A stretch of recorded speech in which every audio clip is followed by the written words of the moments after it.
અક્ષરધામથી અવનીમાં જે દેહ ધારી રહ્યા આપ્યા સુખ અપાર ભક્તજનને દિલે ધરીને દયા કીધા ચારુ ચરિત્ર ગાન કરવા જેને કરુણા કરી વંદુ મંગલ મૂર્તિ ઉરધરી સર્વોપરી શ્રી હરિ જેના દિવ્ય સુદિવ્ય જે ચરિતમાં વિલસી હરિ તોરયા સંબંધે થઈ શૂન્ય જે વિચરતા દાસત્વ ધારી રહ્યા આપે અક્ષર સુખ ભક્તજનને સુહૃદ બની સર્વદા એવા સ્વામી પ્રબોધદાસ ગુરુને ભૂલકા સહુ સેવતા.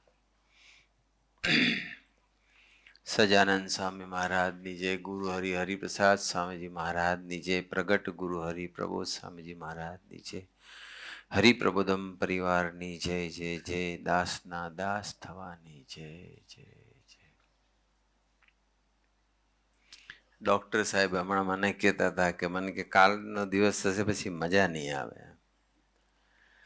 રોજ 1000થી વધુ ભક્તો ભેગા થાય, એકબીજાના દર્શન થાય, કથા વાર્તા થાય અને પછી બધું બંધ થઈ જશે તો મજા નહીં આવે. બધું હા, એ દર્શન બધાને બંધ થઈ જશે. વિડીયો ટીમ આપણા માટે સાનુકૂળતા કરી આપે છે ને યુટ્યુબ પર મૂકી દેશે એટલે આપણને કથા વાર્તાનો તો લાભ ફરી મળી શકશે, દર્શન ના મળે. અને કથા વાર્તા તો એક વખત સાંભળીએ નો ડાઉટ ક્વિઝમાં બધાના આજની થયેલી ગોષ્ઠીમાંથી જ પ્રશ્નો નીકળે છે અને એમાંથી 95% ઓલમોસ્ટ જવાબ સાચા પડે છે. એટલે અહીં તો કોન્સન્ટ્રેશન રહ્યું, છતાં પણ ઓછામાં ઓછું 3 વખત આપણે કથા વાર્તા સાંભળીશું ત્યારે બધું યાદ રહેશે ને પકડાશે ને કામ લાગશે. વિડીયો ટીમ આપણા માટે વ્યવસ્થા કરી છે આપણી સાનુકૂળતાએ કથા વાર્તાનું સાંભળવાનું, મનન ચિંતન કરવાનું રાખવાનું. આજનો ટોપિક બહુ અગત્યનો છે. આગળ જે જાગ્રતતાની વાત આવી કે ભાઈ આપણે વિચાર કરવામાં, વાણીમાં, સેવા કરતી વખતે, ભજન કરતી વખતે, શિક્ષાપત્રી પ્રમાણે વ્યવહારિક ક્રિયાઓ કરતા હોય, આંખ કાન જીભ ઇન્દ્રિયોના આહારમાં બહુ બધી રીતે જાગ્રતતાની વાત થઈ ગઈ. પણ આજનો જે ટોપિક છે ને એ બહુ જ ઇમ્પોર્ટન્ટ છે. આગલા ઓલામાં આપણે અજાગ્રત રહીએ તો નુકસાન થાય પણ ભગવાન માફ કરી શકે. આજનો ટોપિક એવો છે કે એમાં જો આપણે અજાગ્રત રહીએ અને નપાસ થઈએ તો ભગવાન માફ ન કરે.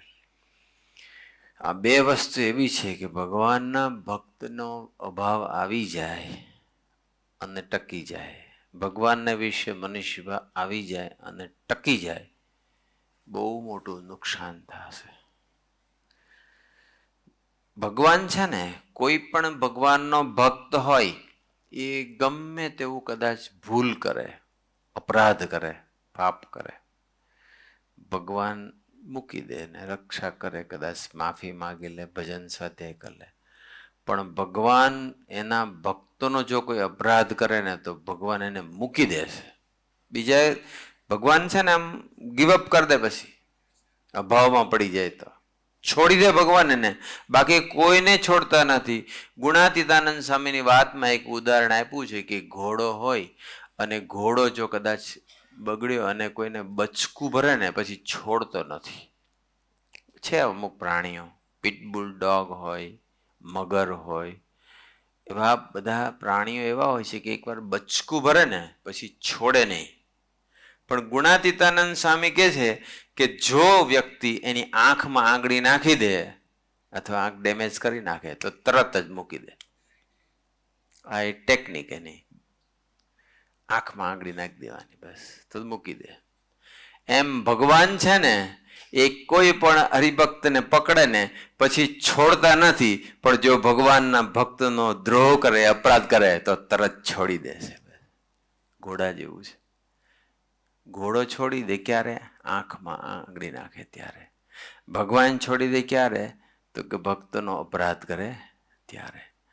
આપણે કોઈ દિવસ આવું કરવું નથી કે ભગવાન આપણને છોડી દે. ભગવાનને છોડી દેવાનું મન થાય. ભગવાન કોઈ દિવસ કંટાળે નહીં, થાકે નહીં, હારે નહીં. પણ જ્યારે ભક્તનો દ્રોહ થઈ જાય અને જો એ માફી માગી લે તો કોઈ પ્રશ્ન નથી. સ્વાધ્યાય ભજન કરી લે અને અભાવ કાઢી નાખે તો ભગવાનને કોઈ જ અભાવ ટકી જાય તો નકામું છે. પછી ગમે તેવો હોય, ભણેલો હોય, શાસ્ત્રી હોય, વિદ્વાન હોય, સિનિયર હોય, કરોડો રૂપિયાની સેવા કરતો હોય, બધું કરતો હોય, ભગવાન એને માફ ના કરે જો ભક્તનો અભાવ લે તો. આપણને બધાને જ ખબર છે કે શિક્ષાપત્રીમાં ભગવાન સ્વામિનારાયણે માયારામ ભટ્ટનું નામ લખ્યું. માયારામ ભટ્ટ પાસે એક ગાય હતી. માણાવદરના હતા. એજ્યુકેટેડ નહોતા, લર્નેડ નહોતા, વિદ્વાન, શાસ્ત્રી, પંડિત, આચાર્ય, ષડદર્શનાચાર્ય એવું કશું નહોતા.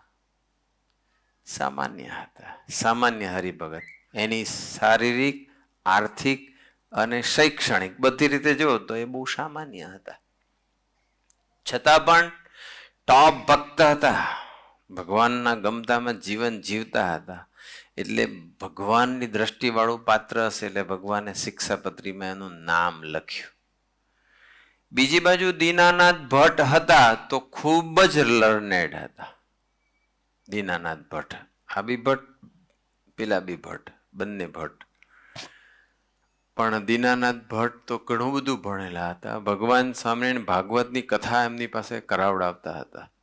18,000 શ્લોક કંઠસ્થ, 18,000 શ્લોક. ભાગવતના જેટલા અધ્યાય છે એ બધા અધ્યાયના જેટલા શ્લોક છે 18,000 શ્લોક કંઠસ્થ. કેવા જ્ઞાની પુરુષ હશે, કેવા વિદ્વાન હશે. ભગવાન સામે કથા કરાવે તો સરસ કથા બી કરતા હતા. પરંતુ અજાગ્રતતા ક્યાં રહી ગઈ કે શિક્ષાપત્રીમાં માયારામ, શિક્ષાપત્રી લખાઈ ગયા પછીનો આ પ્રસંગ કે શિક્ષાપત્રીમાં માયારામ ભટ્ટનું નામ આવ્યું. એને લઈને પછી દીનાનાથ ભટ્ટને માયારામ ભટ્ટની ઈર્ષા થઈ ગઈ. આ બધા અભાવ અવગુણ આવે છે ક્યાંથી? ઈર્ષા. પણ એ ઈર્ષાને લઈને દીનાનાથ ભટ્ટને માયારામ ભટ્ટનો અભાવ આવી ગયો. અને બન્યું એવું કે દીનાનાથ ભટ્ટની દીકરીને ભૂત વળી ગયું. ભૂત. અને એ ભૂત જાય જ નહીં. ઘણા બધા મંદિરોમાં અને ઘણા બધા પછી રસ્તા અપનાવ્યા હશે પણ ભૂત જાય નહીં. અને પછી દીનાનાથ ભટ્ટ કંટાળી અને ભગવાન સ્વામિનારાયણ પાસે આવી અને બે હાથ જોડીને પ્રાર્થના કરે છે કે મહારાજ કંઈક કૃપા કરો, દીકરીને ભૂત વળી ગયું છે અને જતું નથી.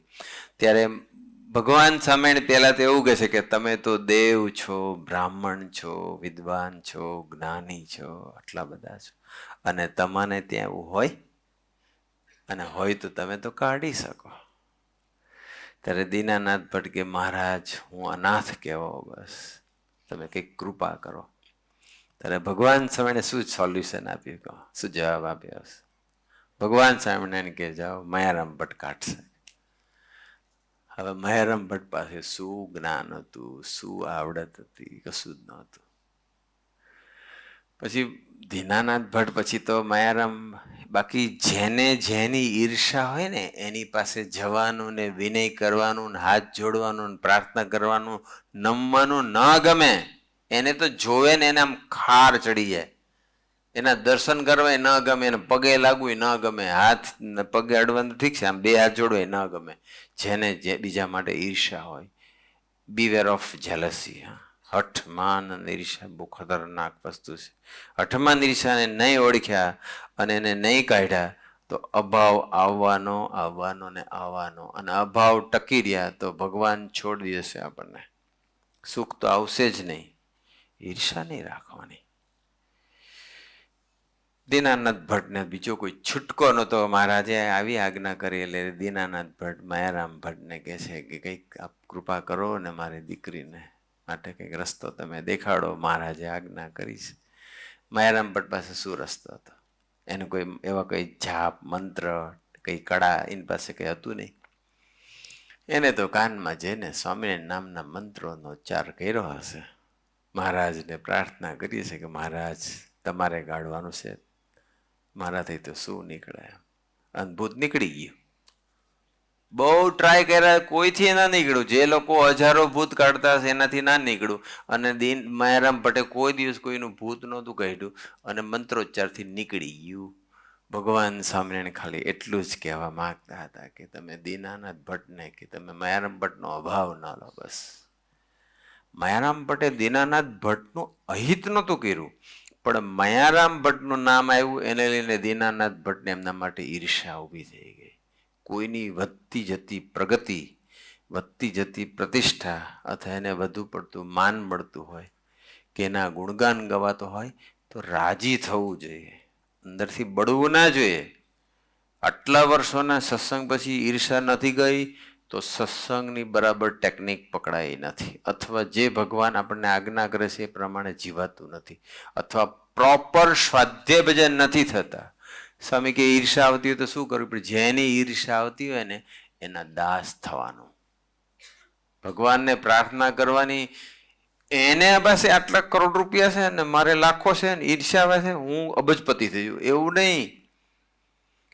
જેની ઈર્ષા આવતી હોય ને એનાથી હું આગળ નીકળી જાઉં, પ્રગતિ કરું, એવું નહીં. એની કરતાં હું વધારે શીખી લઉં, એવું નહીં. એવી પ્રાર્થના કરવાની કે પ્રભુ મને એના દાસ બનાવજો. આ સ્વામીજીએ બતાવેલી ટેકનિક છે. પણ આપણને તો ઈર્ષાવાળો કેમ હેઠો પડે, કેમ એનું અહિત થાય, કેમ એની પ્રગતિ રૂંધાય, એવા જ સંકલ્પ ઉઠે. ભગવાનના ભક્તને, હરિપ્રબોધમ પરિવારના સેવકને આવો વિચાર નહીં આવવો જોઈએ. આપણે મહારાજના સેવક છીએ, ગુણાતીતના સેવક છીએ, આપણને દાસ થવાનો સંકલ્પ ઉઠવો જોઈએ. એટલે આ બધી વસ્તુ છે ને આપણને હઠ, માન, ઈર્ષા, સાત્વિકતા, આ બધું આપણને અભાવ તરફ લઈ જાય છે. આપણે અભાવ તરફ નથી જવાનું, દાસત્વ તરફ જવાનું છે. આપણી યાત્રા દાસત્વ તરફ હોવી જોઈએ, અભાવ તરફ નહીં હોવી જોઈએ. ભગવાન સ્વામીના વખતમાં એક નિર્વિકલ્પાનંદ સ્વામી હતા. ખૂબ એ પણ વિદ્વાન હતા, ખૂબ ભણેલા, પણ એ છે ને પદાર્થ બહુ ભેગા કરતા હતા, જરૂર કરતા વધારે. પટારા ભરાઈ જાય એમના, એની પેટીઓ ને પટારા ને કબાટ જે હશે તે બધું છલકાતું હોય. કપડાની 2 જોડની જરૂર હોય, 3 જોડની જરૂર હોય તો 10 જોડી રાખતા હોય. પેન કલમની 2ની જરૂર હોય તો 25 કલમ નીકળતી હોય. ખડિયાની 1ની જરૂર હોય તો 10 ખડિયા નીકળતા હોય. ઘણાને એવી એક સંગ્રહ કરવાની વૃત્તિ હોય છે, એક વન કાઇન્ડ ઓફ ઇન્સિક્યોરિટી છે, મને ભવિષ્યમાં નહીં મળે તો.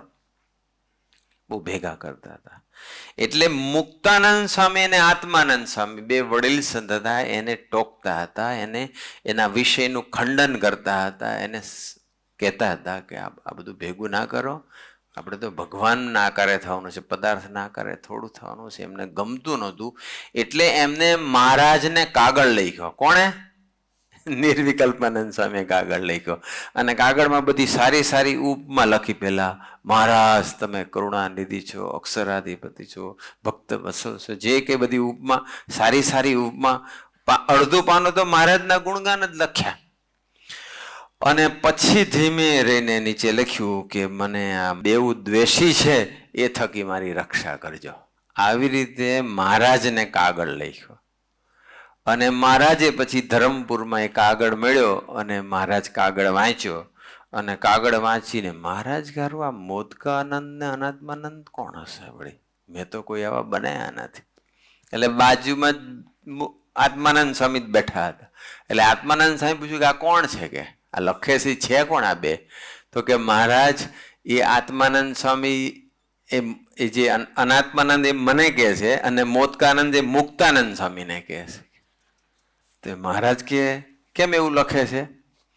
ત્યારે આત્માનંદ સ્વામી કીધું કે હું અને મુક્તાનંદ સ્વામી એને બધું વિષયનું ખંડન કરીએ છીએ ને, એને ગમતું નથી, કારણ કે વૃત્તિ ઉપર ઘા પડે છે. દરેક જણને પોતાની વૃત્તિ હોય ને, સંગ્રહ કરવાની વૃત્તિ હોય, એને છોડવાની વાત કરે. સંગ્રહ કરવાની વૃત્તિ એને છોડવાની વાત કરે. માન હોય એની માનની વૃત્તિ પર ઘા પડે, લોભ હોય એને લોભની વૃત્તિ ઉપર ઘા પડે. એ નથી સહન થતું હતું એના, એની વૃત્તિ ઉપર, એના વિષય ઉપર ખંડન થયું ને એટલે બેને ન ગમ્યું. અને પછી જ્યાં મહારાજને ખબર પડી કે આ બે સાધુ તો તમારા રૂડા માટે કે છે, અને એ મને આવું, એ શું અમને લાંચે જાણે છે, અમે લાંચે છીએ કે, એમ કરીને મહારાજે કાગળ ફાડી નાખ્યો. એ નિર્વિકલ્પાનંદ સ્વામીને પછી સમય આવતા સત્સંગ છોડવો પડ્યો હતો. ભગવાન ખીજાઈ જશે જો ભગવાનના ભક્તનો અભાવ લીધો, ભગવદીનો અભાવ લીધો, ભગવાન ખીજાઈ જશે, મૂકી દેશે. મહારાજને એમ ના થયું કે હું પાછો બોલાવું. બહુ ભણેલા હતા, વિદ્વાન હતા, શાસ્ત્રોના જાણકાર હતા, પણ વિષયના આકારે હતા. અને બે વડીલ સંતોએ ખંડન કર્યું, અભાવ લીધો, અને અભાવ અપરાધ કર્યો, દ્રોહ કર્યો, ભગવાન છોડી દીધા. ન ગમ્યું ભગવાનને. એટલા માટે આપણે જાગ્રત રહેવાનું છે કે આ સત્સંગમાં છે ને પોતા તરફ જ નજર રાખવા જેવી છે. પોતાનું જ કરી લેવાનું. આ આવો છે, ના તેવો છે, ના ઠીલો છે, ના ઈર્ષાળુ છે, આ કામી છે, આ માની છે, આ લુચ્ચો છે, આવો છે, તેવો છે, આળસુ છે. સ્વામી બધાનું ક્યારે શું, actually truly speaking, believe me, આપણે જેટલું અહીંયા ક્લિયર કરવાનું છે, ક્લીન કરવાનું છે ને, એના માટે આપણે 100% ટાઈમ આપીશું ને, ત્યારે માંડ પૂરું થશે. આપણે બીજાનું કરવાનો એકચ્યુઅલી આપણી પાસે ટાઈમ જ નથી, ખરેખર ટાઈમ નથી. તો ઘણાને તો ફક્ત એ જ ટાઈમ મળે, બીજાનું જ કલ્યાણ કરવાનું ને બીજાને જ સુધારવાના છે. પોતાનું કરી લેવાનું છે, બીજા તરફ વૃત્તિ નથી રાખવાની. સ્વામીજીની વાત કરું તો સ્વામીજી એક વખત અમેરિકાના એક હરિભગત, અને સ્વામીજીને પાસે આવ્યા, સ્વામીજીને મળ્યા હશે. એની એટલી બધી કરુણ હાલત હતી, એટલી બધી કરુણ હાલત હતી, એટલી બધી શરીરમાં અશક્તિ હતી, કંઈ ખાઈ નહોતા શકતા, પાણી પી નહોતા શકતા, માંડ પાણી પી શકે એટલી અશક્તિ, અંદર કોઈ રુચિ જ ન થાય જમવાની. અને એટલું બધું પોતે એને એવું કીધું કે સ્વામી મારા શરીર ઉપર માખી બેઠી હોય ને તો માખી મને આમ ન ગમે, પણ હું ઉડાડી શકું એટલી બી શક્તિ નહીં મારામાં. મારે બીજાના આધારે જીવન જીવવું પડે છે, બસ બીજાના આશરે મારે રહેવું પડે છે, તમે મારી ઉપર કંઈક કૃપા કરો, એમ રડતા રડતા એને સ્વામીજીને પ્રાર્થના કરી. તો દુઃખી તો હતો જ, શારીરિક રીતે 100% દુઃખી હતો. ખાઈ ના શકે, પી ના શકે, માખીને ઉડાડી શકે, બીજાના આધારે રહેવું પડે, શરીર સુકાતું જાય, અશક્તિ ભયંકર, કેવી કરુણ હાલત. તો દયા ના આવી જોઈએ સ્વામીજીને. સ્વામીજી કશું ના બોલ્યા. ત્યાર પછી બે વડીલો પછી મળે છે સ્વામીજીને, અને બે વડીલોને સ્વામીજી એટલું જ કહે છે કે આ પેલો મને મળ્યો કે એને આટલી બધી શારીરિક તકલીફ છે કે, પણ એ આખી જિંદગી બાહ્ય દ્રષ્ટિથી જીવ્યો છે કે, સત્સંગ કરતો હતો, સત્સંગમાં આવતો હતો. સત્સંગમાં આવીએ છીએ પણ સત્સંગ ના થતો હોય તો, અને સત્સંગમાં આવીએ છીએ ને સત્સંગની જગ્યાએ કંઈક બીજું કંઈક કરતા હોય તો જાગ્રત રહેવું પડે કે હું સત્સંગી થયો છું તો હું ખરેખર સત્સંગ કરું છું. સ્વામી કે બાહ્ય દ્રષ્ટિથી જીવ્યો છે, પારકામાં જ એને વૃત્તિ રાખી છે. મેં એને આજ્ઞા કરી હતી કે 2 સારા સાધુ અને 4 સારા હરિભગત સાથે જીવ બાંધતું, એને નહીં બાંધ્યો. ફલાણુંને નીકળું જ કર્યું, બીજા તરફ જ નજર રાખી, બીજાને સુધારવાનો જ પ્રયત્ન કર્યો. સ્વામી કે એનો દેહ છૂટે એમ છે જ નહીં, છૂટશે જ નહીં. જો ભગવાન કેટલા નિર્દય થઈ જાય છે, ભગવાન ધારક સંત કેટલા નિર્દય થાય છે. એટલા માટે નિર્દય છે કે નિર્દોષ હરિભક્તોને ખોટા તમે દુખો છો, વગર વાંકે ખખડાવો છો, દાદાગીરી કરો છો, બીજાનું જોયા કરો છો. સ્વામીજી એવું બી કીધું કે મને એ બી ખબર છે કે મારે એને ભજન કરાવવું છે, અને ભજન કરી શકે એવી હાલતમાં નથી, એ ભજન પણ નથી કરી, તો ભજન નથી કરી શકવાનો, સેવા નથી કરી શકવાનો, તો બિચારાને શું કામ ને આને આ શરીરમાં ટકાવો છે, લઈ લો ને. પણ સ્વામીજી એટલા માટે જ્યારે આવું ભગવાનના ભક્તનો દ્રોહ કરશે ને ત્યારે રોગ એ નહીં જાય અને દેહ નહીં છૂટે. આવી હાલત હું તમને ગભરાવતો નથી, હું જાગ્રત રહો એવું કહું છું. મારે અને તમારે આપણે બધાએ જાગ્રત રહેવાનું છે. આપણાથી આવી ભૂલ ન થઈ જાય. બસ ભગવાનના ભક્તનો દ્રોહ ન થઈ જાય એટલા માટે આપણે જાગૃત રહેવાનું. પછી સ્વામીજી થોડીક દયા આવી એટલે સ્વામી કીધું કે એના ઘરનાને કહેજો, એના છોકરાને બૈરાને બધાને ભજન કરશે, રોજ 20-20 મિનિટ ભજન કરશે. થોડા દિવસ પછી મહારાજ તેડી જશે. પણ જોયું તમે, પારકામાં વૃત્તિ રાખે, બાહ્ય દ્રષ્ટિ રાખે, બીજાનું જોયા કરે તો ભગવાનને જરાય ગમતું નથી. જંબુસરની ધરતી ઉપર વર્ષો પહેલાનો પ્રસંગ છે. એક સાધક, એક ભગત સ્વામીજી પાસે આવ્યા ને સ્વામીજીને કહે, સ્વામીજી હું બહુ દુઃખી છું, બહુ દુઃખી છું, મારી પર કંઈક કૃપા કરો ને. સ્વામીજીએ કોઈ દયા ના લાવી, સ્વામીજી મોહબ્બત સારપ ના રાખી. આમ ભગવાન તો દયાળુ સ્વભાવ, ભગવાનનો એકચ્યુઅલી દયાળુ સ્વભાવ છે, કૃપાનિધિ છે, કરુણાનિધિ છે. પણ જ્યારે ભગવાનના ભક્તનો દ્રોહ કરે છે ને ત્યારે ભગવાન નિર્દય થઈ જાય છે. એને આ વસ્તુ બિલકુલ પસંદ નથી, બિલકુલ એટલે બિલકુલ પસંદ નથી. અને આપણા હઠમાં ઈર્ષા છે, એને આવું જ ગમે છે. બસ સ્વામીજી એવું કીધું કે જે દિવસે તું અભાવ ગુણની વાતો બંધ કરીશ ને તારે તારી યાત્રા આમ થશે, પછી તું સુખી થઈશ. મોહબ્બત ના રાખી સ્વામીજીએ. સ્વામીજીને બીજા એક હરિભગતની વાત કરી. એને ખાલી સ્વામીજીને હાથ જોડીને પ્રાર્થના કરી કે સ્વામીજી હું ભજન કરું છું, એ ભજન તમને પહોંચે તો છે ને? પ્રશ્ન વ્યાજબી છે. અને આપણે ભજન કરતા હોય તો એ ભજન એને પહોંચવું જોઈએ. કાલે આપણે વાત કરી હતી સેવા અને ભજનની. સેવા અને ભજન એને પહોંચવી જોઈએ. આપણે આમ લોકો સુધી પહોંચે ને લોકો વાહ કરે ને, એ લોકો સુધી નહીં પહોંચાડવાની ભગવાન સુધી છે, ગુરુ હરિ સુધી પહોંચાડવાનું. એને પૂછ્યું કે સ્વામી મારું ભજન તમને પહોંચે ને? ત્યારે સ્વામીજીએ તરત જ કીધું બીજાનું જોવાનું, સાંભળવાનું, બોલવાનું બંધ કરી દે, પછી પહોંચશે, ત્યાં સુધી નહીં પહોંચે. કહી દીધું. કેટલાય ટાઈમથી ભજન કરતો હતો. એક બાજુ ભજન કરવું છે અને બીજી બાજુ નોંધવું છે, બીજાનું જોવું છે, ફલાણું ઢીકણું કરવું છે. ગમે એટલું ભજન કરશે, 18,000 નહીં 108,000 માળા ફેરવશે ને તો એને કોઈ જીરો ફળ, કોઈ ફળ ના મળે. બીજાનું એક બાજુ માળા ફેરવાની, પેલો આવો છે ને પેલો તેવો છે, એટલે માળામાં ભગવાનનું નામ લે, બીજાનું ના લે, બીજાનું ના જોઈશ.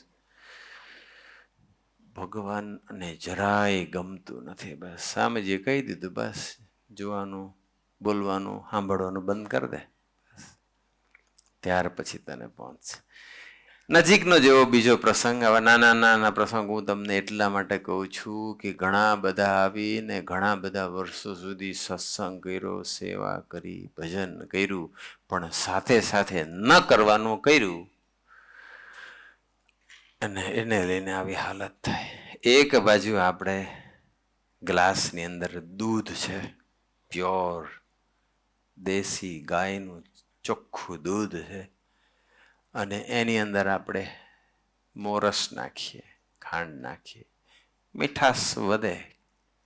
અને બીજી બાજુ થોડી વાર પછી રેતી બી નાખીએ, કાંકરા નાખીએ છીએ, ધૂળ નાખીએ છીએ. કોઈ મતલબ ખરો? આ આત્મા રૂપી આત્મા છે ને, એની અંદર આપણે કથા વાર્તા, ભજન, સત્સંગ એ બધું દૂધ છે, એની અંદર મોરસ નાખીએ છીએ એટલે આત્મા વધારે પવિત્ર થાય છે. પણ સાથે સાથે ફલાણું ઢીકણું, આવો છે ને તેવો છે ને, આંખ કાન જીભથી કચરો નાક કરીએ, ફલાણું ઢીકણું કર કરીએ, એકબીજાનું બોલીએ, સાંભળીએ. કોઈ બોલવા આવે, ઘણા બોલે નહીં, બોલવા આવે આમ કાન ધરે. આવતા જન્મે સ્વામી કે આવજો તમે લોકો. સ્વામીજી આવું બહુ બોલતા હતા, આવતા જન્મે આવજો. ઘણાને કાન ધરવાનું બહુ જ ગમે છે. તો ઘણાને કોઈ કાન ધરતો હોય તો બોલવાનું બહુ ગમે છે, અને ઘણાને દૂરથી નોંધવાનું બહુ ગમે છે. બધું જ નકામું છે. જોવું, સાંભળવું, બોલવું, નોંધવું ચર્ચાનો વિષય પાપ છે. બધું ભયંકર મોટું પાપ છે, નહીં કરવાનું.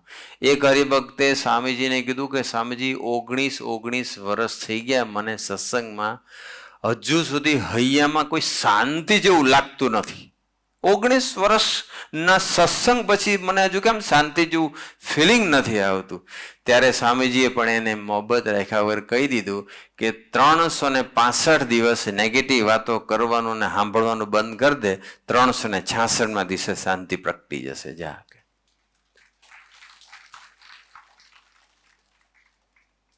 રાખી કોઈની મોહબ્બત? આગલા જેટલા પ્રસંગો જુઓ છો, કોઈની બી મોહબ્બત રાખી નહીં રાખે. રોજની 1 કરોડ રૂપિયાની સેવા કરતો હશે, નિત્ય લાખ રૂપિયા લાવે, એટલે કરોડ ઉપર થઈ ગયો અત્યારે. ગુણાતીતના વખતમાં લાખ એટલે કાકા અત્યારે કેટલા થાય? 200 વર્ષ પહેલાના લાખ, અબજો થઈ જાય. નિત્ય લાખ રૂપિયા લાવે ને સત્સંગનું ઘસાતું બોલતો હોય તો મને ના ગમે. સૂતો ખાય તો પાછું. પણ ભગવાનને, મહારાજને, ગુણાતીતને, સ્વામીજીને, પ્રભુ સાહેબ, સાસીમાજી, બધા જ ગુણાતીત પુરુષો કોઈ નહીં ગમતું નથી. એટલે આપણે ગમે એટલી સેવા કરીશું, ગમે એટલો સત્સંગનો વિકાસ કરીશું, રોજ લાખ રૂપિયાની, રોજ કરોડ રૂપિયાની સેવા અને રોજ 2-5 જણને સત્સંગમાં આપણે લાવીશું, રાઈટ. ઘણા બધા ડિપાર્ટમેન્ટમાં સેવા કરીશ, પણ જો હાથે હાથે ફલાણું ઢીકણું કરશું તો જય સ્વામિનારાયણ, કોઈ મતલબ નથી. આજે આ 6ઠ્ઠા દિવસે દ્રઢ સંકલ્પ કરીને જજો અહીંથી બધા, કે હાસ્ય કોઈનું જોવું નથી, સાંભળવું નથી, બોલવું નથી, વિચારવું નથી. બસ હું અને મારા ઠાકોરજી, બસ બીજું કંઈ જ કરવું નથી. સ્વામીજી એક વખત જયપુરમાં તેને સિગ્નલ આગળ ગાડી ઊભી રાખી અને ત્યાં એક ભિખારી આવીને સ્વામીજી પાસે આમ ગ્લાસ પાસે ઊભા રહ્યા. સ્વામીજીએ કોઈની તરફ નજર ન કરી, પણ સ્વામીજી હસતા હતા. ગ્લાસ પછી બંધ કરી દીધો, એની સામે જોયું નહીં અને એને કંઈ સેવા ન કરી.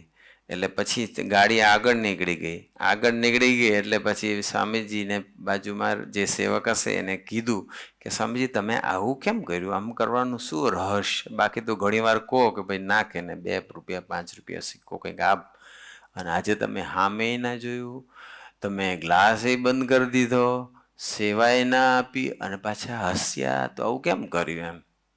ત્યારે સ્વામીજી જવાબ આપ્યો, સ્વામી કે આજે ભિખારી છે ને એ શાસ્ત્રીજી મહારાજના વખતની અંદર સાધુ હતો.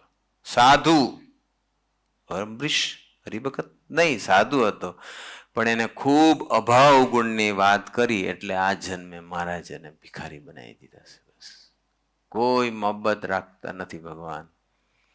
નહીં કરવાનું એટલે નહીં જ કરવાનું. બસ કોઈ દિવસ અગ્નિમાં પગ મૂકવાનું મન થાય છે આપણને?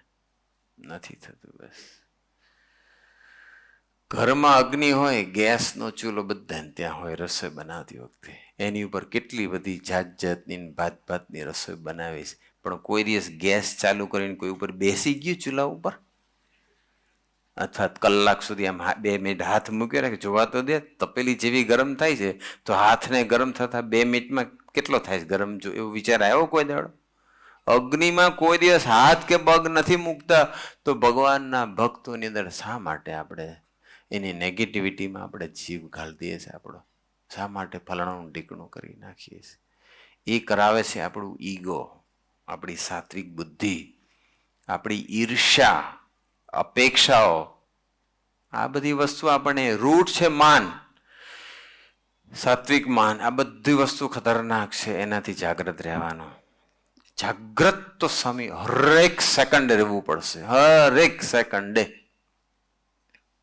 6 દિવસ સુધી વક્તા વ્યવસ્થિત બોલ્યા બેવીદાસ માનો કે, અને પછી 6 દિવસ પછી એમ થઈ ગયું બધા વખાણ કર પછી 7મા દિવસ થાય કે હાસ મારા જેવો કોઈ વક્તા નહીં, અને આવતીકાલે તો તું જોજે. જય સ્વામી. 6 દિવસની પારાયણનું ફળ કેટલું? શૂન્ય. નિમિત્ત માત્ર છે. બસ આર્થિક સેવા કરનાર, ફિઝિકલ સેવા કરનાર, આ ડિપાર્ટમેન્ટમાં સેવા કરનાર, ગોષ્ઠી કરનાર, બધા કોણ છે? આપણે બધા શું છીએ? ઇન્સ્ટ્રુમેન્ટ છે. બસ નિમિત્ત છે. એ ક્યારે બોલવાનું? હું કરું છું તો માન વ્યાપી ગયું અને એને અભાવ આવ્યા વગર રહેશે જ નહીં. હું કરું છું એટલે જે સેવા નથી કરતા એનો અભાવ. Who are you? Who are we? આપણે કોણ સેવા કરનાર? આપણે ભગવાન બળ આપે છે ત્યારે તો કરી શકીએ છીએ. ભગવાન સ્વામિનારાયણે એવું કહેતા હતા કે હરિભગતના હું અવગુણ જોતો નથી, અને અવગુણ દેખાય તો જેમ આ લોકમાં મા બેનને ઉઘાડા દેખે અને આમ આડું જોઈ નાખે ને, એવી રીતે હું આડું જોઈ નાખું છું. કેવું એક્ઝામ્પલ આપ્યું ભગવાન સ્વામિનારાયણે પોતાનું જ. પોતાનું મીશ લઈને. મા બેન દીકરી હોય યુવાન અને એ ઉઘાડા કદાચ સંજોગન આધીન તો મોઢું ફેરવી નાખે, કોઈ જોવે નહીં. ખાનદાન પરિવારના વ્યક્તિ એ ન જોવે પોતાના. ભગવાન સ્વામીને કે એવી રીતે અમે હરિભક્તના અવગુણ જરા મોઢું ફેરવી નાખી, જોતા નથી. અને માની માણસ હોય, સાત્વિક માણસ હોય અને કોઈનો અભાવ ગુણ દેખાય, બરોબર છે, સાલા આવા નવા બધા ભેગા થયા, ધારી ધારીને જોવે. બોલો, જેમ કામી સ્ત્રીને ધારી ધારીને જોવે એમ માની માણસ ને બીજાના દોષને ધારી ધારીને જોવે. શું કામ ગંદકીમાં હાથ ઘાલવાનો આપણે, રાઈટ? એટલે હવે આપણે એ વિચારી છે કે ચાલો અભાવ ગુણમાં પડી ગયું તો શું થઈ ગયું, શું કરવાનું થઈ ગયું. તો સ્વામીજી આપણને શું કહે છે, પ્રભુ સાંઈ શું કહે છે, જાગ્રત થઈને પાછા વળો. બસ, ભૂલ ન થાય એવું નથી. આપણે કઈ બધા હઠમાં ઈશાન 100% ટળી ગયા છે એવું નથી. એટલે ચાન્સીસ છે કે નેગેટિવ થઈ શકાય, તો ચાન્સીસ છે તો શું કરવું? એકવાર ફેલ થઈ ગયેલે પૂરું થઈ ગયું ના, મેક એ યુટર્ન. યુટર્ન મારો, પાછા વળો, પાછા વળી જાઓ, જાગ્રત થઈ જાઓ. જે પ્રસંગ બને છે, અનંત કોટી બ્રહ્માંડ જેના રૂવાડે અણુની જેમ ઉડતા ફરે, એવું જે અક્ષર બ્રહ્મ અને અનંત બ્રહ્માંડના કોઈ શબ્દ લાગતા નથી, શબ્દોથી પરની ભૂમિકામાં જીવનાર. આજે તો એના સંકલ્પે કેટલા સંતો અને હરિભક્તો શબ્દાતીત થઈ ગયા છે, તો એને કોઈ શબ્દ લાગતા હશે અક્ષર બ્રહ્મને? અને છતાં પણ સ્વામીજી કહે છે અક્ષરબ્રહ્મના અવતાર સમાન એવા જે યોગીજી મહારાજ એક વખત 3-4 જણા બધા કોઠારી ને બીજા હરિભક્તોને બધા ભેગા હતા ને વ્યવહારની વાત ચાલતી હતી, અને એમાં એક જણે મોડી વાત કરી, મોડી. અને જેવી મોડી વાત કરી યોગીજી મહારાજે કોઈને સૂચન બી ના કર્યું ને કોઈને કાંઈ નહીં, સીધું જ કાનમાં આંગળી ઘાલી દીધી. બસ કહી દીધું મારે આ સાંભળવું. અભાવની, અવગુણની, ભાવફેરની મોડી કોઈ વાત સાંભળવાની નહીં. પ્રથમ 17માં કહી દીધું મોડી વાત બી સાંભળવાની નહીં આપણે. આ બધી વાતો થાય સ્વામી, પારાયણમાં જઈએ સારું લાગે, બાકી કંઈ થાય નહીં. એ મોડી વાત. અમને બધા એકાંતિક થઈ ગયા, કેટલા બધા એકાંતિક ને સ્થિતિને પામી ગયા, કેટલાની અંદર પરિવર્તન જોઈ રહ્યા છીએ આપણે. આ વડીલો મને કહે છે કે અમે જોયું છે અમદાવાદ, સમય બદલાયો એટલે બધું બદલાયું નહીં, કોઈ જગ્યાએ ફેરફાર નથી થતો, અહીં જ થાય છે, અહીંયા જ બધા પોઝિટિવ થાય છે. ફલાણું અને ઢીકણું આમ જાણે અદ્રશ્ય થવા માંડ્યું હોય ને એવું લાગી રહ્યું છે. એ જે પરિવર્તન છે ને એ સત્સંગનો પ્રતાપ છે. કથા વાર્તાનો મારો વધ્યો, કથા વાર્તાનો પ્રત્યેની રુચિ પ્રેમ વધ્યો બધાને, કથા વાર્તાના રશિયા થવા માંડ્યા. આ 6થો દિવસ પ્રૂવ કરી રહ્યો છે. આજે આટલા બધો મોટો હોલ છે ને છતાં ભાઈઓ બહેનો આ બધા સ્ટેજ ઉપર બધાને નીચે બેઠા છે, આખો હોલ પેક રહેશે. 1-2 દિવસ બરોબર છે, કદાચ જમણવારને દિવસે બરોબર. આવો ન રોજ ઉમંગ અને સંખ્યા વધતી જાય છે. એ કથા વાર્તા પ્રત્યેની રુચિ બધાની વધી છે. અને કથા વાર્તામાં જેને રસ વધ્યો તો સમજી લેવાનું મહારાજે અંત્યના 24ના છેલ્લા પેરેગ્રાફમાં કહી દીધું એનામાં સારા ગુણ આવવાના જ. આપણે આગળ વિચારીએ કે ચાલો નપાસ થઈ ગયા, ચાલો કદાચ કાનમાં આંગળી રાખવાનું યાદ ના આવ્યું, નાખવાનું યાદ ના આવ્યું તો, સંભળાઈ ગયું તો, સંકલ્પ ઉઠી ગયો તો, મનમાં અભાવ આવી ગયો તો સ્વામીજી આપણને રસ્તો દેખાડે છે. તો શું કરવાનું? સ્વામીજી કે એક વખત અમે બધો મંદિરે, ગોંડલ મંદિરનો બધો સામાન લઈને આવતા હતા, સ્ટેશને ગાડી ના આવી, પછી ઘોડા ગાડી કરી અમે. ઘોડા ગાડીમાં એટલો બધો સામાન હતો, મંદિરના ગેટ પાસે ઘોડા ગાડી લીધી. તો એ બાજુ થોડાક સંતો સેવકો બધા હતા, ફ્રી હતા, એમને બેઠા હતા. અને ઘોડા ગાડીમાં 2 જ સેવકો હતા, સ્વામી કે હું અને એક મારો મિત્ર. પણ કોઈને સંકલ્પ ન ઉઠ્યો કે આ 2 જણા આટલી બધી સેવા કરે છે ને મંદિરનો આટલો બધો સામાન લઈને આવ્યા છે, તો ચાલો જરા ઘોડા ગાડીમાંથી ઉતારીને અંદર મુકાવડાવીએ તો ખરા. એવો કોઈને સંકલ્પ ન ઉઠ્યો. ના 2 જણા જ બધો સામાન ઉતારતા હતા. અને ઉતારું તો સ્વામી કે મને આમ ખાલી અમુક સેકન્ડ પૂરતો સંકલ્પ ઉઠી ગયો, એટલે મંદિરમાં રહે છે પણ એમને આટલો બી વિવેક નથી કરતા આવડતું કે પૂછતા બી નથી કે અમે હેલ્પ કરીએ કે ના કરીએ. કેટલી વાર માટે ઉઠ્યો? સેકન્ડ માટે, 2 સેકન્ડ માટે સંકલ્પ ઉઠી ગયો અને પછી સામે કે હું જાગૃત થઈ ગયો અને પછી સીધો જ આ સામાન ઉતારી દેરીએ પહોંચી ગયો અને રાત્રિના પછી 9થી લઈ અને 3 વાગ્યા સુધી એટલે કે 6 કલાક સુધી ભજન કર્યું, પ્રદક્ષિણા કરી, બાપાને પ્રાર્થના કરી કે બાપા મને કોઈને માટે આવો સંકલ્પ ન ઉઠે. બસ એ તો સ્વયં ઓરિજિનલ સ્વરૂપ છે. એને કોઈ દિવસ કોઈનો અભાવ ના આવે, કોઈના માટે સંકલ્પ ના ઉઠે. પણ આપણા જીવનમાં આ ટાઈપના પ્રસંગો બને અને આપણું મન ચગડોળે ચડે, આપણે સેવા કરતા હોય અને કોઈ સેવા કરવા ના આવે, અથવા આપણે સેવા કરતા હોય ને સામે ઊભા હોય અને સપોર્ટ ન કરે, હેલ્પ ન કરે, ત્યારે આપણું મન ચગડોળે ચડે છે. ચગડોળે ચડે અને પાછા ના વળીએ અને ભજન ના કરીએ, જેટલી કરેલી સેવા છે બધું શૂન્ય. બસ આખો દિવસ સમય કે મધ્ય 41 પ્રમાણે તમે સેવા કરી હોય અને રાત્રે સૂતા સૂતા સંકલ્પ ઉઠે કે આણે આવું કેમ કર્યું, એટલે આખો દિવસની સેવા ગઈ. ભગવાનના ભક્તનું નહીં જોવાનું, નહીં નોંધવાનું, જાગ્રત રહેવાનું. મનના વિચારોમાં પણ આપણે વાત કરી હતી કે જાગૃત રહેવાનું. આપણને આવો સંકલ્પ નહીં ઉઠી જવો જોઈએ. એથી આગળ વિચાર કરીએ સ્વામીજીનો કે સ્વામીજી તો બાપા સાથે હતા ને સ્વામીજી 17 ડિપાર્ટમેન્ટમાં સેવા કરતા હતા. અમુક મંદિરોનો વ્યવહારિક સેવા પણ યોગજી મહારાજે સોંપી અને બીજી પણ કંઈ એડિશનલ સેવા આવી જાય તો એ બી કરતા હતા. સાફ સફાઈની હોય, કોઈ વખત ટ્રક આવ્યો હોય સામાન ભરીને કંઈ રેતી આ તે બધું, તો એ બી અમે ઉતારતા હતા. પોતાના ડિપાર્ટમેન્ટ સિવાયની પણ સેવા, વ્યવહારની બી સેવા, આટલી બધી સેવા કરતા હોવા છતાંય સ્વામીજી કે ઘણી વખત બધા અમુક બોલતા હતા કે આ મંદિરમાં રહે છે ને મફતના રોટલા ખાય છે. કેવું કહેવાય? 17 ડિપાર્ટમેન્ટમાં સેવા કર. આમાંથી કોઈ એવું નથી કે જેને 5 કે 10 ડિપાર્ટમેન્ટમાં પણ સેવા કરતું હોય. કદાચ કરતું હોય. સ્વામી તો 17 ડિપાર્ટમેન્ટ. તોય સ્વામી કે છતાંય પાછા લોકો સ્ટેટમેન્ટ આપે કે મંદિરમાં રહે છે ને મફતના રોટલા ખાય છે.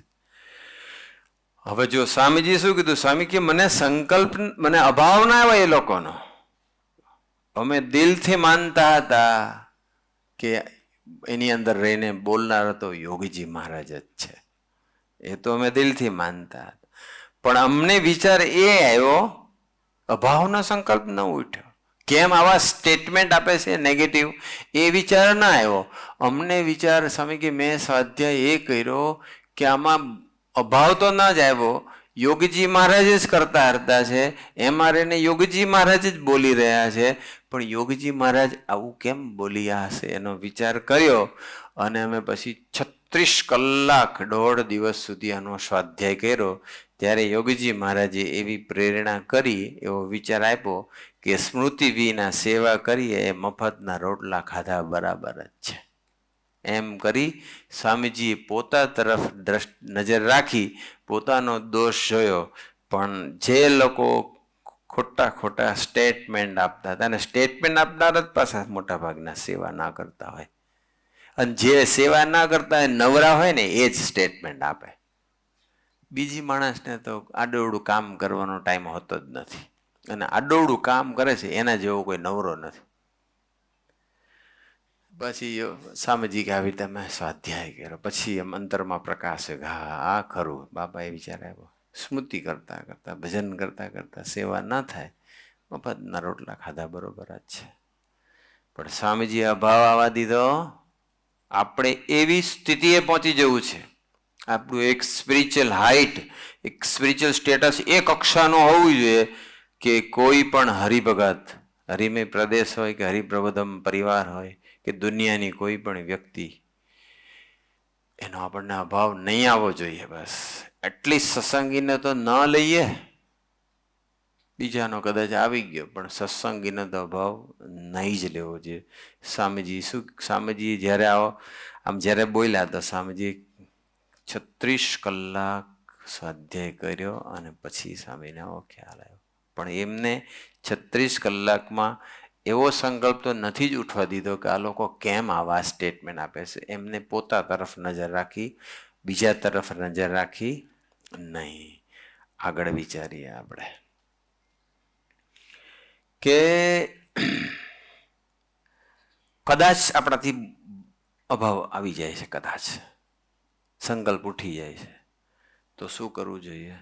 યોગીજી મહારાજને આપણે આદર્શ રાખવાના.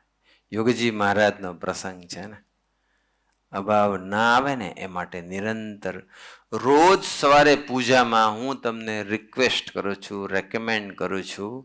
આમાંથી તો મોસ્ટલી ઘણા કરતા હશે, પણ દરરોજ સવારે પૂજા કરીને દિવસની શરૂઆત કરજો. બસ તમે જે ઈષ્ટદેવને માને, અહીં આવે છે મોસ્ટલી બધા સ્વામિનારાયણ ભગવાનને જ માને છે, હરિપ્રબોધમ પરિવારમાં છે બધા, જેને બી માનતા હોય પૂજા કરી, પ્રાર્થના કરી, થોડું ભગવાનના આકારે, કથા વાર્તાને આકારે રહી અને પછી વ્યવહારિક કાર્યની શરૂઆત કરો. જો પૂજા નહીં અરખી કરો, પ્રાર્થના ભજન નહીં કરો, દિવસ સારો નહીં જાય. ક્યારે આંખથી નપાસ થવાશે, ક્યારે કાનથી, ક્યારે જીભથી, ક્યારે મનથી, ક્યારે ભરાણું ઢીકણું થઈ જશે, ખબર નહીં પડે.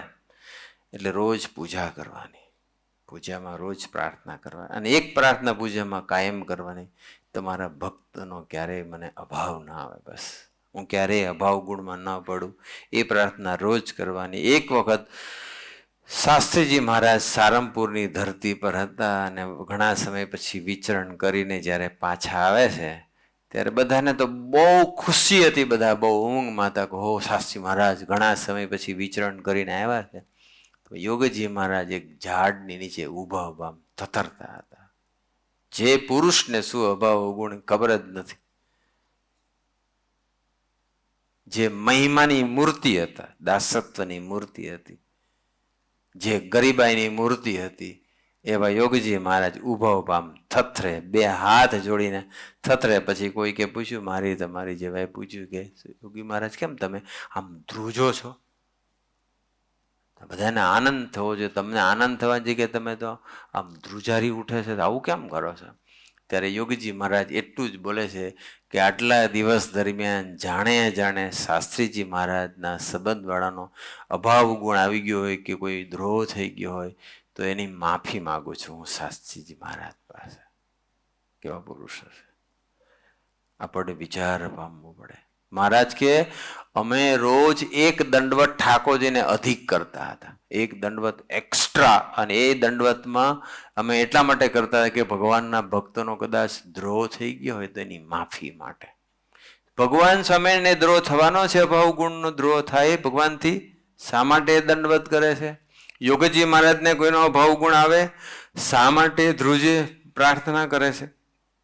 મારા માટે, આપણા સૌ માટે. બસ કે આપણાથી ભૂલે ચૂકે ભગવાનના ભક્તનો અભાવ ગુણને દ્રોહ ન થઈ જાય એ માટે જાગ્રત રહેવાનો છે. એમ આજે તમે જુઓ તો આજે આપણી સાથે ગુરુ હરિ પ્રબોધ સ્વામીજી છે. આપણે એના સાનિધ્યમાં આપણે આધ્યાત્મિક વિકાસ કરી રહ્યા છીએ. ત્યારે 2019ની અંદર જ્યારે સ્વામીજી યુએસએના વિચરણમાં જવાના હતા, એ સ્વામીજીનું છેલ્લું વિચરણ હતું અને એ દિવસે જવાના હતા. અને એ દિવસે પ્રબોધ સ્વામીજી મંદિરે, દેરીએ, હરિધામ મંદિરે ઠાકોર એ નિત્યક્રમ પ્રમાણે ભજન કર્યા જ કરતા હોય. ખૂબ ભજન. આજે પણ આટલી મોટી જવાબદારી છે છતાં પણ કચ્છ ભુજનું બધું વિચરણ પતાવ્યું, બીજે દિવસે સવારની આરતી 10 થી 11ની ધૂન બધું જ ચાલુ. એકાદ દિવસ રેસ્ટ કરી લઈએ, શાંતિ રાખીએ, કશું જ નહીં. કેવી સિન્સિયરિટી! શું એમને શું ભજનની જરૂર હશે? પણ એ પ્રબોધ સ્વામીજી દેરી એ ધૂન કરતા હતા અને સાથે સુરત સ્વામી કે મને પણ એ દિવસે ધૂન બાજુમાં બેસીને કરતો હતો અને થોડી વારે પ્રબોધ સ્વામીના આમ દર્શન કરે ને તો પ્રબોધ સ્વામીજીની આંખમાં આમ ઝંઝડિયા હતા. આમ પ્રબોધ સ્વામી આમ રડતા હૃદયે ભજન કરતા હોય ને એવું દર્શન થતું હતું. એટલે પછી સુરત સ્વામી 2-3 વખત જોયું, આંખ મેલા આમ જોવે તો એવું દર્શન થાય. પછી પ્રબોધ સ્વામીજીને સુરત સ્વામીએ પૂછ્યું કે સુરત સ્વામી કે પ્રભુ સાહેબ તમારે કંઈક વિચારમાં એવું લાગે? પ્રભુ સાહેબ કે ના ના ના એવું કંઈ છે નહીં, કે એમ કરીને પછી ધૂન ચાલુ કરી. 5-7 મિનિટ ધૂન થઈ ગઈ એટલે ફરી પાછું પ્રભુ સામે સામે જોયું તો ફરી પ્રભુ સાહેબની આંખમાં આંસુ હતા અને કંઈક રડતા હોય, પ્રાર્થના કરતા હોય, ભજન કરતા હોય. પછી સુરત સ્વામીથી ન રહેવાયું એટલે સુરત સાંઈ સામે જઈને બેસી ગયા. પછી સુરત સાંઈ કહે કે પ્રભુ સાંઈ તમે કહો, તમે શું વિચાર, કંઈક વિચારમાં છો, કંઈક ચાલી રહ્યું છે કહો. અને પછી જે પ્રભુ સ્વામી જે જવાબ આપે છે,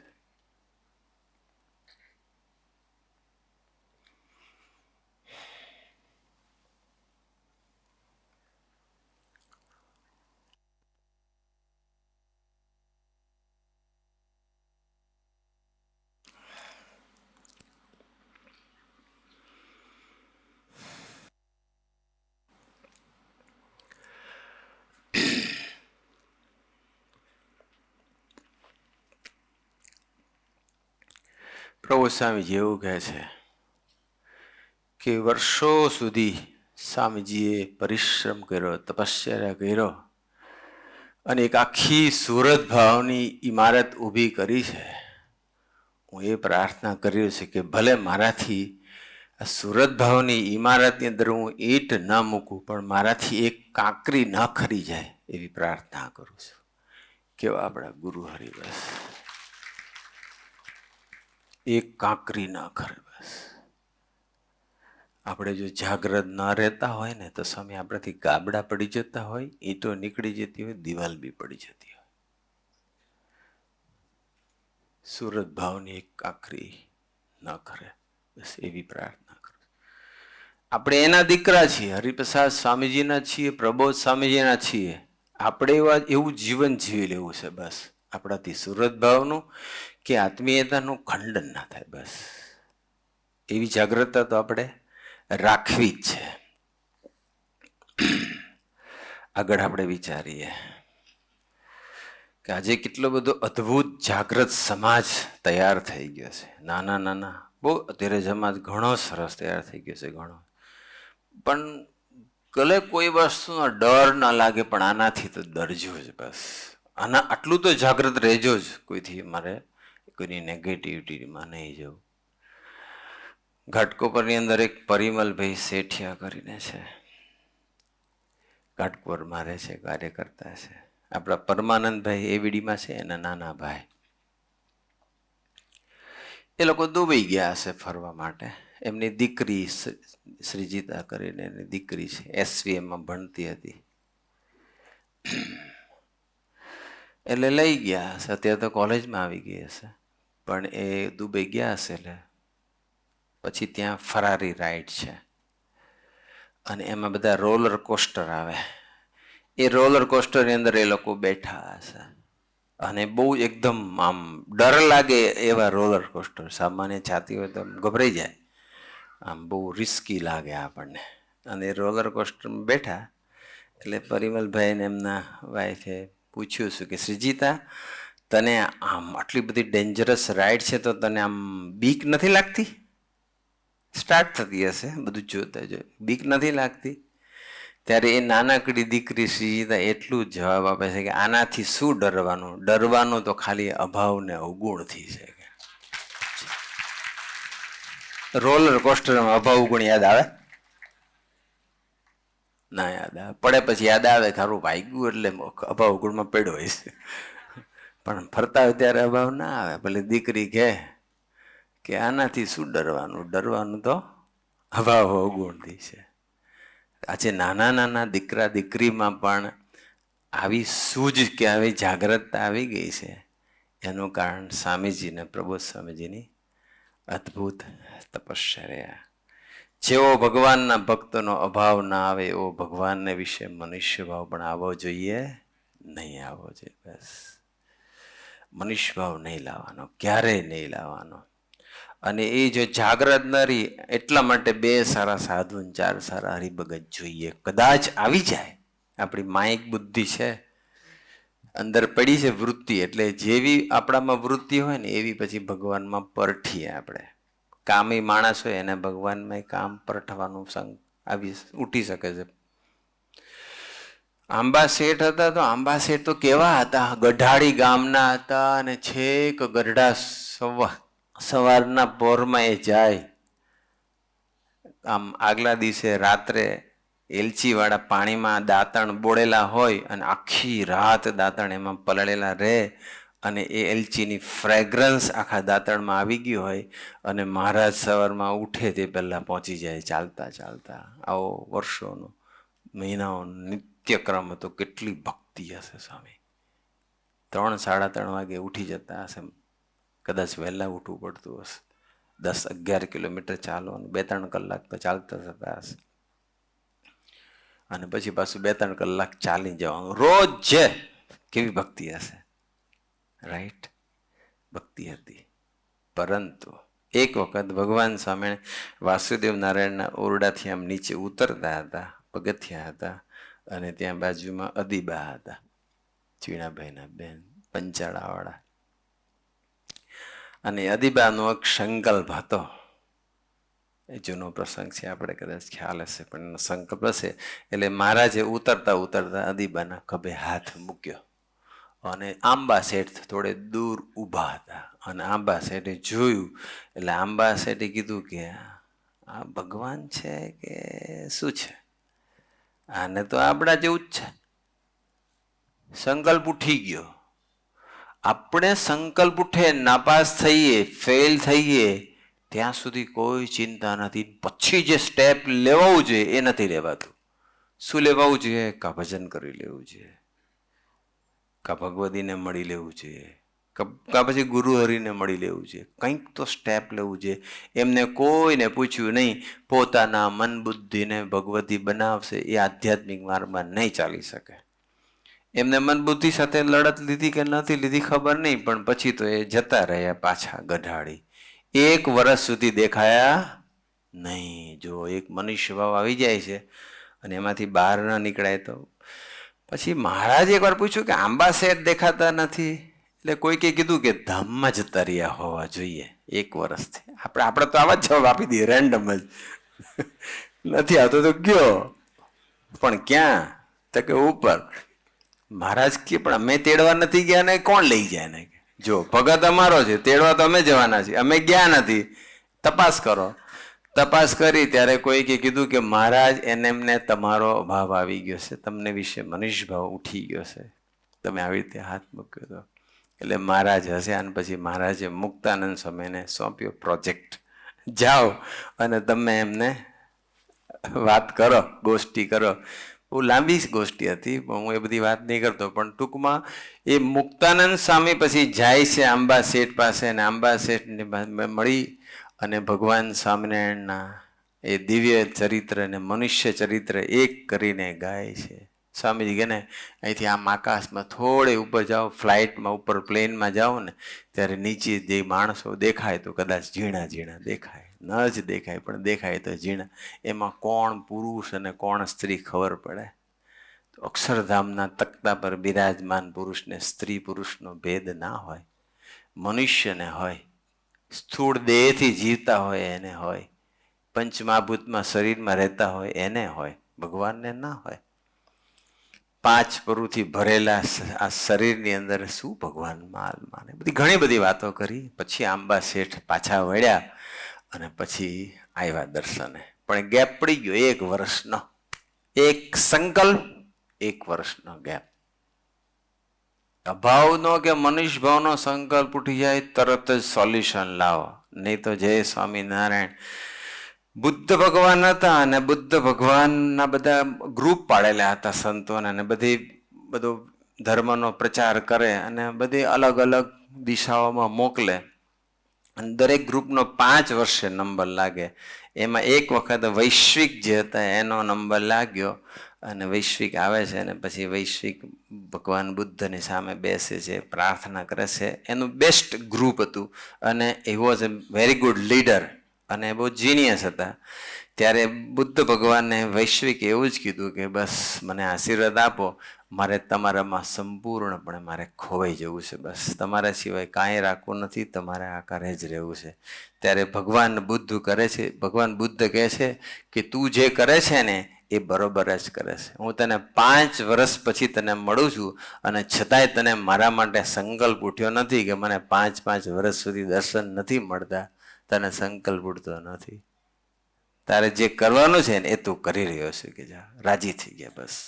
કારણ એને ભગવાન બુદ્ધને વિશે બિલકુલ મનુષ્ય ભાવ કે માઈ ભાવ પરઠ્યો નહીં. આપણે તો મહિને 2 મહિને દર્શન થતા જ રહેશે. જાન્યુઆરીમાં થયા, ફેબ્રુઆરીમાં થયા, માર્ચમાં થયા, એપ્રિલમાં થયા અને મેમાં થશે.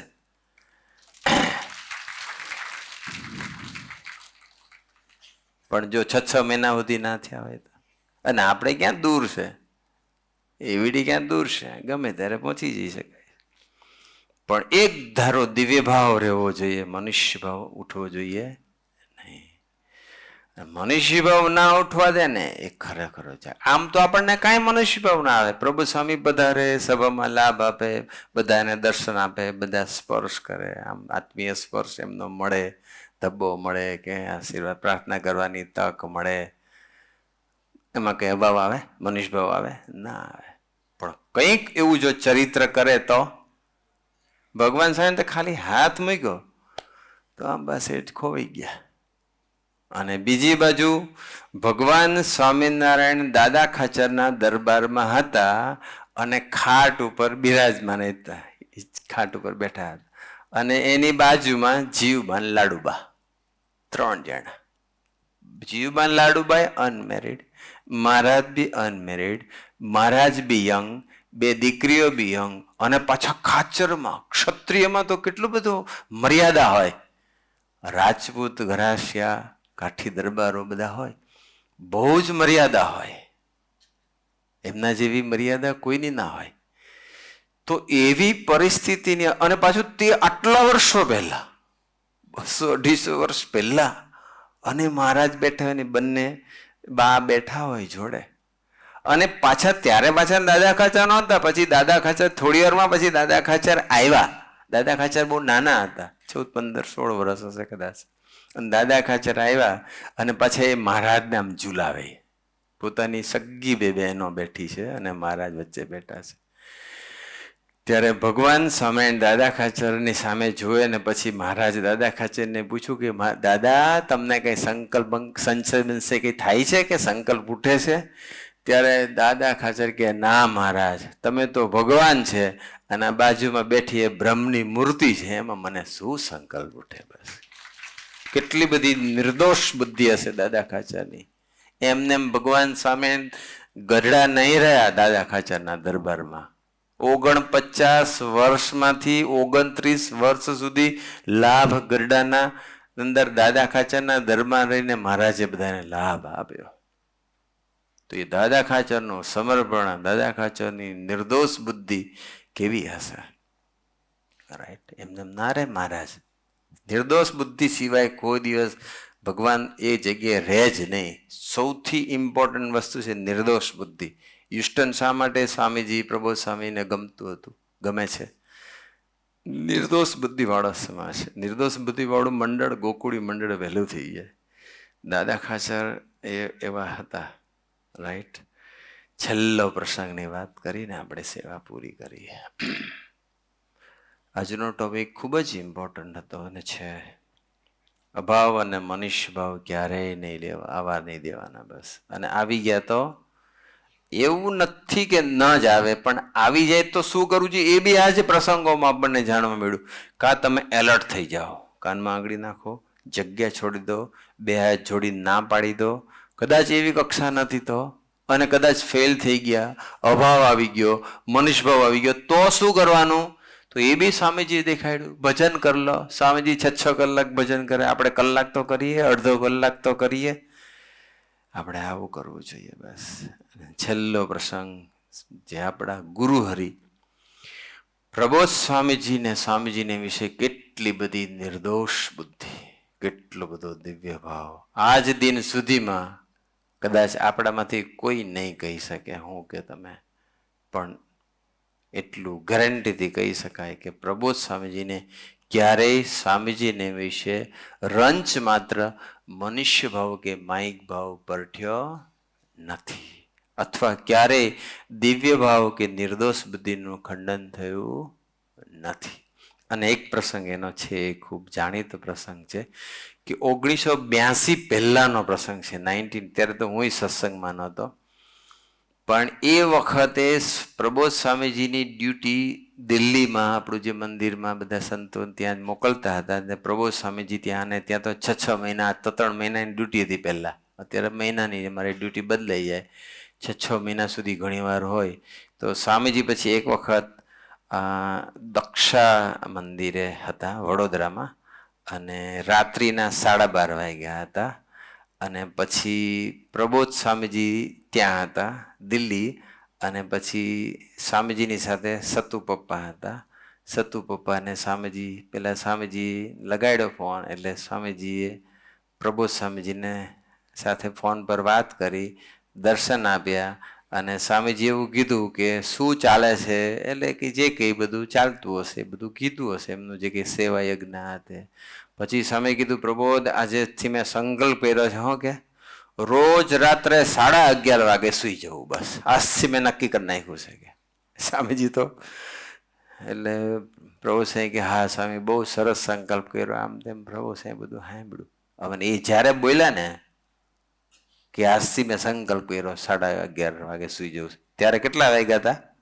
12:30 થયા હતા રાત્રિના. 12:30 વાગે એવું કહે છે કે આજથી મેં સંકલ્પ કર્યો છે કે 11:30 વાગે સુઈ જવું. એટલે સતુ પપ્પા કે 12:30 એવું બોલે કે 11:30 સુઈ જવું છે, ભગવાન જબરા છે ને કે. એટલે પાછો એમને સ્વામીજી પાસેથી પાછો ફોન લઈ અને પાછું પ્રભુ સાંઈ જોડે વાત કરવા માંડ્યા સતુ પપ્પા.